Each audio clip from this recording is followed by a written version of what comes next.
चालू हो गया। गुड मॉर्निंग, मैं दीपक मिश्रा। आज पुनः वेदम मैथमेटिक्स क्लासेस पर आप लोगों का हार्दिक स्वागत एवं अभिनंदन करता हूं। जैसा कि कल हम लोग पढ़ रहे थे एक्सरसाइज 1.2 मैथ का जो पहला चैप्टर हमारा है रियल नंबर, उसकी एक्सरसाइज 1.2 पे चर्चा कर रहे थे। कुछ क्वेश्चन हमने हल किए थे और कुछ क्वेश्चन शेष बच गए थे। आज हम उन्हीं क्वेश्चन को हल करेंगे और नेक्स्ट अगली एक्सरसाइज के लिए जो कॉन्सेप्ट होगा उसको पढ़ेंगे। जितना समय हमारे पास रहेगा आपको हम देंगे, ठीक है। चलिए ज्यादा समय नहीं गवाते हैं, स्टार्ट करते हैं। हमारा क्वेश्चन जो है वो कह रहा है कि 7 × 11 × 13 + 13 और 7 × 6 × 5 × 4 + × 13 × 2 × 1 + 1 भाज्य संख्याएं क्यों हैं। देखिए हमारे पास दो संख्याएं हैं जो कि फैक्टर के रूप में दी गई हैं और हमको ये तर्क देना है कि ये भाज्य क्यों है। अभी कल ही मैंने बताया था कि सभी भाज्य संख्याओं का जो गुणनखंड होता है वो क्या होता है, अभाज्य होता है।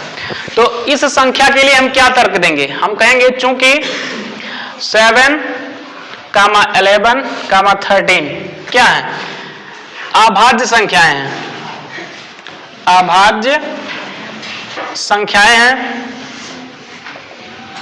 ठीक है। हम जानते हैं कि सभी भाज्य संख्याओं का गुणनखंड, भाज्य संख्याओं का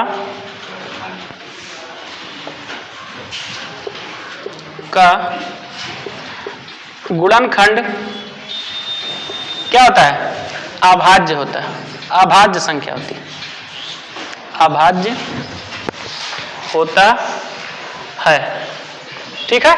इसलिए इन संख्याओं, ये संख्या कैसी संख्या होगी, ये अभाज्य संख्या नहीं होगी, भाज्य संख्या होगी। इसलिए क्या होगी, भाज्य होगी, क्योंकि हमने आपको पिछली वाले वीडियो में बताया है कि जो भाज्य संख्याएं होती हैं उनका जो फैक्टर निकल के आता है गुणनखंड, वो अभाज्य होता है।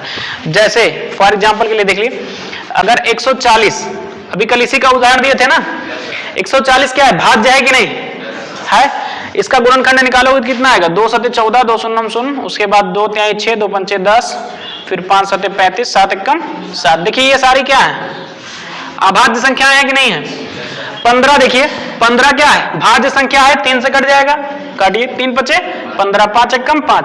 यानी सभी भाज्य संख्याओं का जो फैक्टर आता है वो क्या आता है, अभाज्य संख्या आती है। इसीलिए यहाँ पे जो हमको फैक्टर दिया गया है वो क्या है, अभाज्य संख्या। देखिए किसी भी अभाज्य संख्या में अगर अभाज्य संख्या जोड़ते हैं तो क्या प्राप्त होता है, भाज्य संख्या प्राप्त होती है। देख लीजिए 7 अभाज्य है और इसमें +5 जोड़ दीजिए, ये क्या है, 5 भी अभाज्य है, तो कितना हो जाएगा 12, और 12 क्या है, भाज्य है। 11 को ले लीजिए, 11 में 11 जोड़ दीजिए तो कितना हो जाएगा 22, ये भाज्य संख्या बन गई कि नहीं। मैं इसी 11 में 1 जोड़ता हूं तो ये क्या हो जाएगा, 11 × 1 = 13, 12, ठीक है। लेकिन एक संख्या ऐसी है कि जिसको 11 में जोड़ोगे तो भाज्य नहीं मिलेगा, वो है 2। 2 क्या है, सम अभाज्य संख्या है ना, है कि नहीं। 2 सम भी है लेकिन अभाज्य है और इसको जोड़ोगे तो नहीं मिलेगा, ये एक अपवाद है। 2 क्या है, एक अपवाद है। आप किसी में जोड़ करके देख लीजिए। चलिए मैं 3 में जोड़ता हूं 2 को, तो कितना आएगा 5, एक अभाज्य मिल गया कि नहीं। 5 में 2 को जोड़ता हूं, देखो 7, अभाज्य मिल रहा है, नहीं मिल रहा है। लेकिन अगर इसी में और कोई अभाज्य संख्या जोड़ दो, चलो 3 में हम क्या जोड़ देते हैं 11, कितना आएगा 14 आ रहा है। तो 2 हमारा क्या है, एक अभाज्य है, कह लीजिए एक अपवाद है कि इसको जोड़ने पर भाज्य संख्या नहीं मिलती है। चलिए सेम कंडीशन इसके लिए भी लगाएंगे, लेकिन इसमें थोड़ा सा हमको हल करना पड़ेगा क्योंकि सभी अभाज्य गुणनखंड इसमें नहीं है। देखिए ये भाज्य है और ये भी भाज्य है, तो तोड़ लीजिए इसको। तो 7 × 6 को लिखेंगे 2 × 3 लिखेंगे ना, 5 अभाज्य है, फिर 4 को लिखेंगे 2 × 2 और फिर 3 × 2 × 1 + 5। क्लियर। अब ये यही रूप में आ गया ना। इसमें अभाज्य संख्याएं कौन कौन सी हैं, 2 है, 3 है, 5 है, 7 है और 1 है। 1 पहले लगा लो और बस कुछ नहीं है। ये सब क्या है, अभाज्य संख्याएं हैं, अभाज्य संख्याएं हैं। अतः इनका गुणनफल इनका गुणनफल क्या आएगा, एक भाज्य संख्या होगी, संख्या होगी।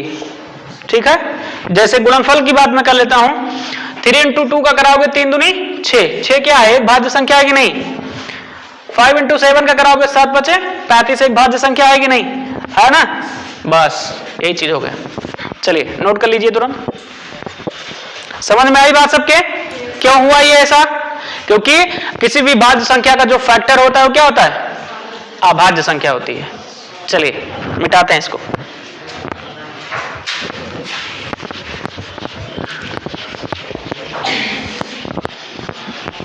देखिए नोट्स के लिए भी आज बोले थे चेक करने के लिए, क्यों, अभी ठीक है, अभी ये आपका कंप्लीट हो जाए उसके बाद चेक करते हैं। चलिए नेक्स्ट क्वेश्चन है, किसी खेल के मैदान के चारों ओर एक वृत्ताकार पथ है, इस मैदान का एक चक्कर लगाने में सोनिया को 18 मिनट, जबकि इसी मैदान का चक्कर लगाने में रवि को 12 मिनट लगते हैं। मान लीजिए वो दोनों एक ही स्थान और एक ही समय पे चलना प्रारंभ करें, तो एक ही दिशा में चलते हैं, तो कितने समय बाद वो मिलेंगे। देखिए जो सोनिया है, क्वेश्चन नंबर 7 है ये, क्यों बातचीत हो रही भाई, नितिन चौरसिया क्या बात, एकदम शांत रहिए। जो सोनिया है, सोनिया वो कितना 18 मिनट टाइम दिया है ना, और दूसरा कौन है भाई, रवि, रवि को कितना लग रहा है 12 मिनट।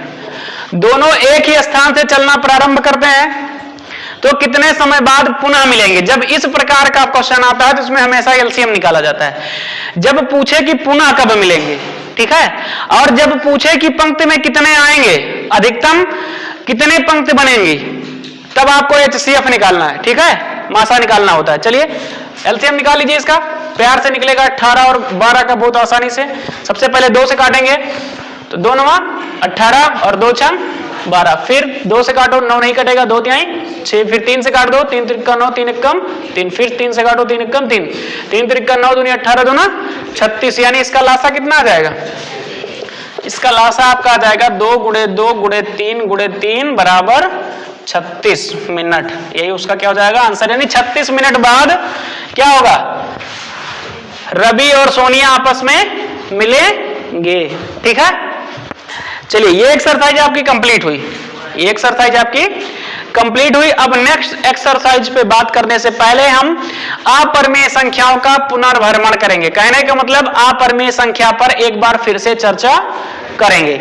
चलिए तो इसको नोट कर लीजिए तुरंत, नोट हो गया, जल्दी से करिए।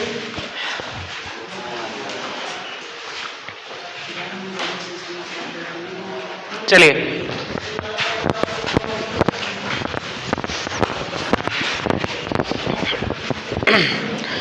अब हम बात करते हैं अपरिमेय संख्याओं का पुनर्भ्रमण, यानी अपरिमेय संख्या पर जो इर्रेशनल नंबर होते हैं,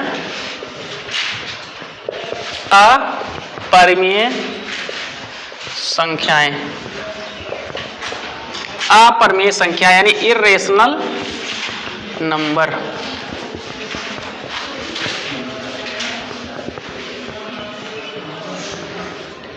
ठीक है, इर्रेशनल नंबर्स पर हम चर्चा फिर से एक बार करते हैं। कक्षा 9 में हम बहुत बखूबी से इसको पढ़े थे, इस बार फिर पढ़ना शुरू करते हैं। हमने बताया कि वह संख्याएं जिनको हम P/Q के रूप में नहीं लिख सकते हैं वो हमारी अपरिमेय संख्या होती हैं। ठीक है, यानी रूट के अंदर की अभाज्य जितनी भी संख्याएं वो सब क्या होती हैं, अपरिमेय संख्या होती हैं। यहां पे हम क्या करेंगे, हम सिद्ध करके बताएंगे कि किस तरीके से कि ये अपरिमेय है। हमको यहां ये बताना रहेगा कि क्या ये अपरिमेय संख्या है, हमको ये दिखाना रहेगा। ठीक है, इसे देखिए, इसमें क्या करना है, एक प्रमेय 1.3 आपकी है, इसमें कहा है कि मान लीजिए P एक अभाज्य संख्या है, यदि P A² को विभाजित करती है तो P A को भी विभाजित करेगी, जहां A एक धनात्मक पूर्णांक है। तो देखिए, हम प्रमेय पे ना चर्चा करते हुए एक एग्जाम्पल पे चर्चा करते हैं, तब हमको ज्यादा समझ में आएगा। ठीक है, फॉर एग्जाम्पल के लिए मैं एक क्वेश्चन उठाता हूं, यहां से एक क्वेश्चन ये लेता हूं कि सिद्ध कीजिए, आपके एक्सरसाइज का ही प्रश्न है, उसी को ले रहा हूं। सिद्ध कीजिए √3 एक अपरिमेय संख्या है। क्या है? अपरिमेय संख्या। देखिए अपरिमेय संख्या, इस बार हाई स्कूल के पेपर में एक क्वेश्चन आया था। मैं हर बार बताता हूं कि ये एक प्रश्न जरूर पूछा जाएगा और आपके एग्जाम्पल का ही प्रश्न पूछा गया था। उसने कहा था सिद्ध कीजिए कि √3 एक अपरिमेय संख्या। देखिए मैं आपको जितने भी क्वेश्चन पढ़ा रहा हूं आप उन्हीं क्वेश्चन पे ध्यान दीजिए और साथ में आपकी एक्सरसाइज के पहले जो एग्जाम्पल दिए उस पे ध्यान दीजिए। 100% श्योर, मैं निश्चितता के साथ एकदम लिख दूंगा कि उसमें से अलग एनसीईआरटी के अलावा कहीं से कोई प्रश्न पूछा नहीं जाता। सिर्फ आपको जितना पढ़ाया जा रहा है आप उतने पर गौर करिए।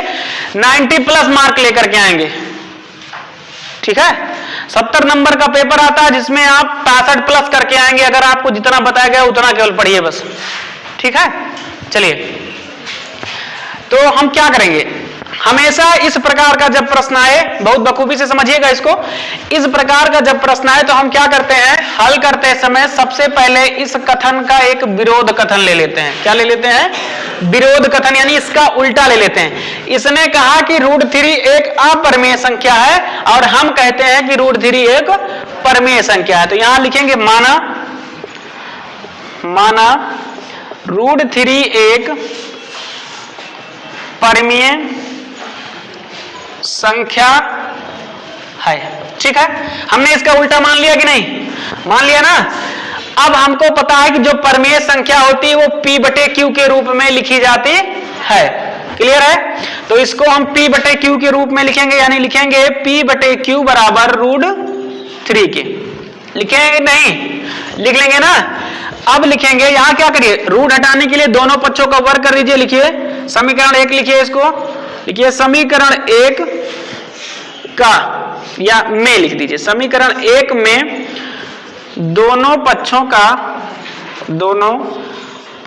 का वर्ग करने पर, जब वर्ग करोगे तो ये आपका आएगा P/Q का होल स्क्वायर बराबर √3 का होल स्क्वायर।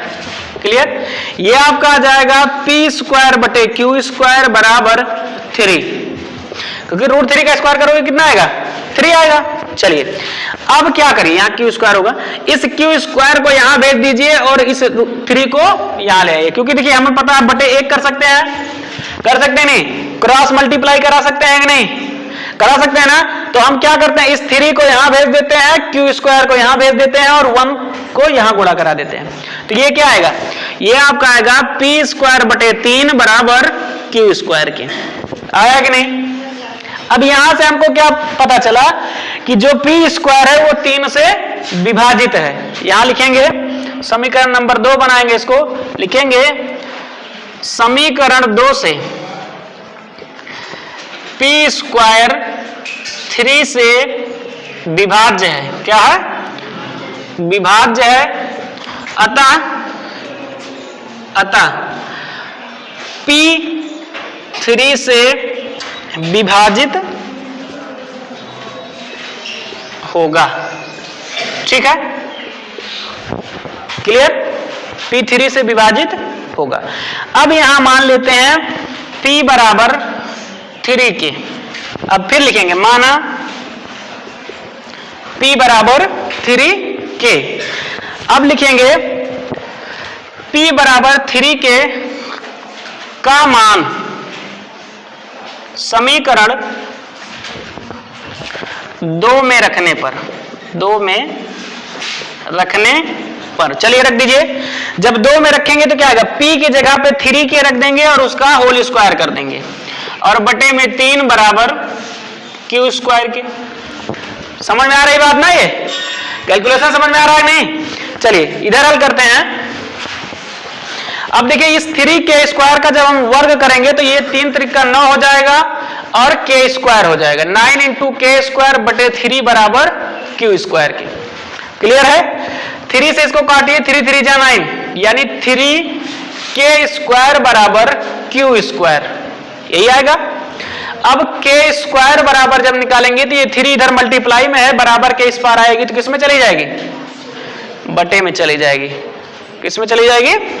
बटे में चली जाएगी। चलिए अब यहां से क्या मिला कि जो Q² है वो भी 3 से विभाज्य है। यहां लिखेंगे समीकरण 3, लिखेंगे समीकरण 3 से क्यू स्क्वायर 3 से विभाज्य है, 3 से या 3 से विभाज्य है, अतः क्यू 3 से विभाजित होगा। ठीक है, इतना क्लियर हुआ। अब पुनः लिखेंगे समीकरण 2 तथा 3 से, समीकरण 2 तथा 3 से। देखिए अब यहां क्या हो रहा है, दोनों संख्याएं 3 से विभाजित हो रही हैं, दोनों संख्याएं 3 से विभाजित हो जा रही हैं पूर्णतया, जो कि हमारे माने गए कथन का क्या कर दिया, विरोध कर दिया। अगर परमेय संख्या है, देखिए 2/4 लिखा है, तो ये क्या है, परमेय संख्या है। ये 2 से कट रही है, ठीक है, ये भी 2 से कट रही है, तो 2 1 कम 2, 2 दूनी 4, 1/2 आया। अब ये 1 क्या इसी से कटेगा, नहीं कटेगा। अगर ये भी 3 से कट जाए और 1 भी 3 से कट जाए, तो ये माने गए कथन का विरोध करेगा कि नहीं करेगा, करेगा कि नहीं, विरोध करेगा ना। चलिए, तो इसमें क्या हो रहा है, देखिए यहां पे ये जो आपका दिख रहा है, अब लिखेंगे समीकरण 2 तथा 3 से, लिखिए माने गए कथन का विरोध हो रहा है, विरोध हो रहा है। ठीक है, समीकरण 2 और 3 से जब देखते हैं तो जो हमने माना है, वो हमारा माना गया जो कथन है वो क्या हो रहा है, उसका विरोधाभास मिल रहा है, यानी विरोध हो रहा है, माने गए कथन का विरोध हो रहा है। अतः √3 एक परमीय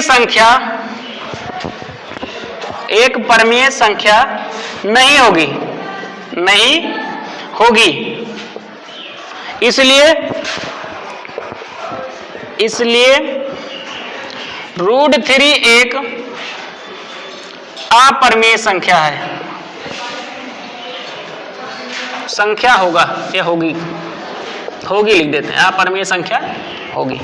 ये आपका सिद्ध हो गया। अगर आप इस स्टेप से इस सवाल को हल करके आएंगे तो 2 नंबर का क्वेश्चन आता है, 2 में 2 पूरा नंबर आपको मिलेगा। समझ में बात आई सबकी कि नहीं, पहले ये बताइए, क्यों समझ में आया कि नहीं आया? चलिए एक बार फिर से समझिए। जब हमको क्वेश्चन मिले, जैसे हमारे क्वेश्चन क्या मिला है हमको कि सिद्ध कीजिए √3 एक अपरमेय संख्या है, तो सबसे पहला काम हमारा ये रहेगा कि हम इसका विरोधाभास कथन मानेंगे। अगर वो अपरमेय कह रहा है तो हम क्या मानेंगे, परमेय मानेंगे। हमने मान लिया, माना √3 एक परमेय संख्या है, फिर क्या करेंगे, फिर हमको पता है कि जो परमेय संख्या होती है उसको हम P/Q के रूप में लिख सकते हैं नहीं, तो हमने लिख दिया P/Q बराबर √3 के। क्लियर? अब देखिए फिर हमने क्या किया कि समीकरण 1 में दोनों पक्षों का वर्ग करने पर, हमने दोनों पक्षों को वर्ग किया तो क्या, देखिए P/Q का होल स्क्वायर बराबर √3 का होल स्क्वायर। यहां पे आपका जब ओपन करोगे तो ऊपर का वर्ग हो जाएगा और नीचे का, यानी अंश का और हर का दोनों का वर्ग हो जाएगा। इतना समझ में आया? √3 का वर्ग करोगे तो हमको पता है कि √3 × √3 क्या आता है, 3 आता है कि नहीं, रूट से रूट कैंसिल हो जाता है और 3 एक बार लिख दिया जाता है। समझ में आई बात? फिर देखिए, अब यहां देखिए हमने किया क्या, इस क्यू स्क्वायर को यहां भेज दिया और ये 3 को यहां भेज दिया, क्योंकि हमको पता है कि बराबर के इस पार अगर ये गुणे में है तो इधर कहां जाएगा, बटे में जाएगा, और अगर इधर बटे में है तो इधर कहां आएगा, गुणे में आएगा। तो ये देखिए ये गुणे में है यानी ऊपर है। देखिए मैं आपको एक चीज बता देता हूं, ऐसे देखिए ये अंश बटे हर बराबर अंश बटे हर अगर लिखा है तो इसका जब क्रॉस मल्टीप्लाई कराओगे तो अंश हर का गुणा होता है, अंश गुणे हर होता है, और ये बराबर हर गुणे अंश होता है ना। इतना तो सबको पता है, तिर्यक गुणा कराना पता है कि नहीं। अब देखिए अगर मैं इस अंश को इसके नीचे भेजूं तो ऐसे तो आएगा अंश गुणे हर और बटे हर, हर नहीं अंश, क्या आएगा? अंश आएगा कि नहीं? और बराबर किसके? हर के। अब देखो यहाँ हर कितना है? क्यू स्क्वायर है, ये बराबर आ गया कि नहीं आ गया? और यहाँ अंश कितना है? 3 है, इसके बटे में आ गया कि नहीं आ गया? क्लियर, बात समझ में आ गई? अब देखिए यहां पर देखिए ये पी स्क्वायर बटे 3 लिखा है, इसका मतलब ये हुआ कि 3 से पी स्क्वायर में भाग जा रहा है तो हमको क्या मिल रहा है? क्यू स्क्वायर मिल रहा है। इसका मतलब यही तो हुआ। अरे जब हम 4 बटे 2 लिखते हैं तो बराबर क्या आता है? 2 ही तो आता है। ऐसे काटोगे 2 1 कम 2, 2 दूनी 4, यानी बराबर कितना आया? 2 आया। इसका मतलब क्या हुआ कि हमने 2 से इसमें भाग किया तो क्या मिला? 2 मिला। वैसे हमने 3 से पी स्क्वायर में भाग किया तो क्या मिला? क्यू स्क्वायर मिला ऑब्वियसली। तो अगर पी स्क्वायर 3 से विभाज्य है तो अगर इसका हम फैक्टराइजेशन कर दें, p इंटू पी कर दें तो वो भी 3 से कट जाएगा, क्योंकि यहाँ पूरी वैल्यू मिल रही है, मिल रही नहीं मिल रही है, तो ये भी क्या होगा? 3 से कट जाएगा। अब जब विभाजित हो जा रहा है तो हम क्या करेंगे कि p बराबर 3 के मान लेते हैं। देखिए संख्या आपको वही लेना है जो संख्या यहाँ कहे या जिस संख्या से यहाँ भाग हो। जैसे यहाँ हमने 3 से विभाजित किया ना, तो हम 3 के माने, चाहे 3a माने, चाहे 3b माने, 3c, कोई भी चर पद कोई भी मान सकते हैं, लेकिन अचर वही रहेगा जिससे हमने डिवाइड किया है। मान लिया। अब समीकरण 2 में इसका मान रखते हैं, तो समीकरण 2 हमारा ये है, और p के जगह पे हम क्या रखेंगे? 3 के स्क्वायर है, होल स्क्वायर कर दिया, बटे में 3 है, 3 बराबर क्यू स्क्वायर के। क्लियर। अब यहां आते हैं, यहां देखिए यहां पे हमने क्या किया? जब हम 3 के स्क्वायर का होल स्क्वायर करेंगे, ओपन करेंगे उसको, तो ये 3 का वर्ग कितना होता है? 9 होता है, और k का वर्ग k स्क्वायर होगा, तो 9 के स्क्वायर बटे 3 बराबर क्यू स्क्वायर के। उसके बाद देखिए 3 से मैंने इसको डिवाइड कर दिया, 3 3 जा 9। अब ये आपका 3 के स्क्वायर बराबर क्यू स्क्वायर के। ये 3 यहां मल्टीप्लाई में है, इधर आएगा तो डिवाइड में यानी बटे में चला जाएगा। चला जाएगा कि नहीं? ये इसमें हर में आ गया, तो के स्क्वायर बराबर क्यू स्क्वायर बटे 3। अब यहां से क्या मिला कि 3 से जब क्यू स्क्वायर को भाग करते हैं तो क्या मिलता है? के स्क्वायर के मिलता है नहीं? अब इसका मतलब क्या हुआ कि 3 से क्यू स्क्वायर भी विभाज्य है। जब क्यू स्क्वायर विभाज्य है तो क्यू भी विभाजित होगा, होगा कि नहीं? क्यू भी विभाजित होगा। इसलिए समीकरण 2 और 3 को जब देखते हैं तो 2 में पी स्क्वायर भी यानी अंश भी विभाजित है, और 3 में क्या है? हर भी विभाजित है। यानी 2 में, समीकरण 2 में उसी 3 से अंश विभाजित हो रहा है, और यहाँ पे समीकरण 3 में उसी 3 से हर भी विभाजित हो रहा है, जो कि हमारे माने गए कथन का विरोध कर रहा है। यानी परमेय संख्या में किसी एक ही संख्या से दोनों संख्याएं विभाजित पूर्णतः अविभाजित नहीं होंगी। अगर किसी एक ही संख्या से पूर्णतः विभाजित हो जा रही हैं तो वो परमेय संख्या नहीं बनेगी, नहीं बनेगी। इसलिए जब वो परमेय संख्या नहीं है तो क्या है? अपरमेय संख्या है, और वही हमको क्या करना था? सिद्ध करना था। अब समझ में आई बात? नोट किए इसको, जल्दी से नोट करिए तुरंत।